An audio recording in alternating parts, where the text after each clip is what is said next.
তাহলে এই ফিব্রেটারে হাঁটিয়ে দেওয়া কেমন চকুর ধরা পড়তো না। এই ধরনের বহুত সিরকি কথাবার্তা বলা আমরা মাঝে রয়ে গেছে কি, যেগুলা এমনি ধরতে বোঝা যায় না, কিন্তু এইগুলা আদৌ আপনি বানান করলে দেখবা এটা তো আল্লাহর উপর ভরসার উল্টা হয়ে যায়। এই ভাষাগুলা, এই মনের যে আকাঙ্ক্ষা যেগুলা, এগুলা উল্টো হয়ে যায়, আমরা শুদ্ধ। তো শিরিক থাকি বাঁচিয়ে থাকিও। এক আশিরকু বিল্লাহ ওয়াস সাহের, জাদু, জাদুবিদ্যা একটা আছে, যে কুকা পণ্ডিত না কিতা কিতে ওটা নাম আছে, বিভিন্ন ধরনের পুস্তকাদি আছে। এটা দিয়ে কিছু আমরা মুসলমান ভাই এনতে তুড়াতুড়ি যারা পড়াশোনা করছেন মাদ্রাসার লাইনেও বা ইয়া বাদে তেমন ওটা দিয়া তবিবাদ করেন, জিন্নাত আইও এতে কুম্বাই খাদাই দিন যায়গি টাইম দেখেন, রুগিয়ে দেখে কিতা কিতি বিভিন্ন নমুনা করেন বা, তো ও ইতান খরকা।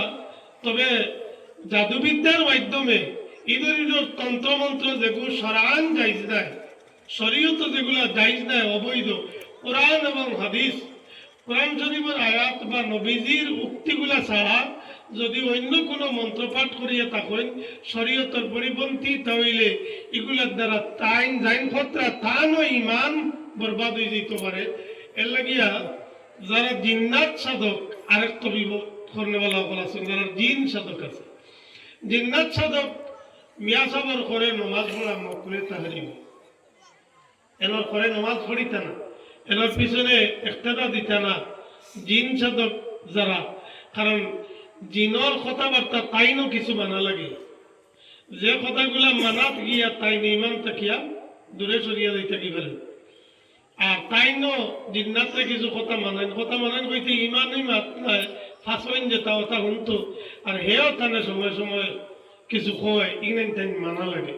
রাসূলুল্লাহ সাল্লাল্লাহু আলাইহি ওয়াসাল্লামের জমানাতে সাহাবী আসলা জিন সাধক, সাহাবী জিন সাধক আসলা কইতে সময় টাইম ইমান গ্রহণের আগে আসলা, বাদে কইবা সাহাবী হলেও তৈতা করছে না, টাইম সময় মুসলমান নয়, ওই সময় টাইম জিন সাধক আসলাম। নাম আসলো সওয়াদ ইবনে কারিব রাদিয়াল্লাহু তাআলা আনহু। তার বয়স হয়ে গেছে সওয়াদ ইবনে কারিবর, আর জিন্নাত সাধক আসলো। তো যে সময় বয়স হয়ে গেছে, একদিন ঘুমাইছে বিছানার মাঝে, তাই নিজে কইতে যে আমার ঘুমটা লাগছে না, আবার আমি হজাগও নাই লাগিয়া আর ঘুমটা, এমন সময় আইয়া আমার পাওয়ার তলার মাঝে খেয়ে লাড়া দিছে, লাড়া দিছে আর কইছে, ও সওয়াদ ইবনে কারিব, আমারও বয়স হয়ে গেছে, আর জিন যে আগে পর আমার বয়স হয়ে গেছে, সময় বিশেষ আপনি আমার ডাকবেন, আমি আইতে আমার বড় অসুবিধা হয়, ওদিকে আপনি আর আমার ডাকাডাকি করিয়া কষ্ট না দিয়া মদিনা তৈবাত আখেরি জমানার পয়গম্বর জাহির হয়ে গেছে, তান গেছে গিয়া তুমি গর্দনা নোয়াই দেও, দুনিয়ার অকলতায় তোমার সামনে গর্দনা নোয়াই দেও। হকা সুবহানাল্লাহ, মাঝখান বেলা কইছিলেন তাই তান তো ঘুম ভাঙি গেছে, ঘুম ভাঙার বাদে তান দিল আইছে যে এটা মনে হয় কিতা শয়তানি ওয়াসওয়াসা করতে গিয়ে বা অন্য কোনটা হইতে পারে, হইয়া এই কথার বাদে বেশি ধ্যান না দিয়া আবার ঘুমাইতে চেষ্টা করছে। আবার যখন ঘুমটা লাগিয়ে আইজার আবার আইয়াছে রে লাড়া দিছে, আর কইছে সওয়াদ ইবনে কারিব, আমারে ডাকিয়া কষ্ট দেও, তুমি আগেরই জমানার নবী জাহির হয়ে গেছেন, টান গেছে গিয়ে গর্দনা নোয়াই দেও। আবার তাই কথা ধ্যান দিছেন, আবার ঘুমাইবার চেষ্টা করছেন, 3 নম্বর বার আবার আইয়াছে ধাক্কা মারছে। 3 নম্বর বার হওয়ার বাদে ও তা নেকি নাইছি, কথাগুলা তো আমার জিনে আমারে হয়। এই যে সংবাদ আমারে দে, তান ঘুম ভাঙি গেছে, পুরা সজাগ হয়ে গেছে, জিনে যে সংবাদ আমারে দে, আমি তো কোনো ইলা খবর পাইলাম না, হে কিলা জানলো, আর আখেরি জমানার নবী খেয়ে জাহিরি যাইতাম কি বাদর রানা দিলেইতাম নবীজির খিদমত, খেয়ে নবী জাহিরি।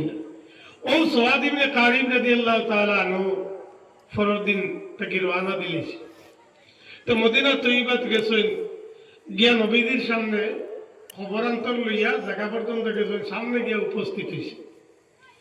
তো উপস্থিত হওয়ার লগে লগে নবীজি দেখিয়া ফরমাইলা, আনতা সওয়াদ ইবনে কারিব ওবা তুমি সওয়াদ ইবনে কারিব নি?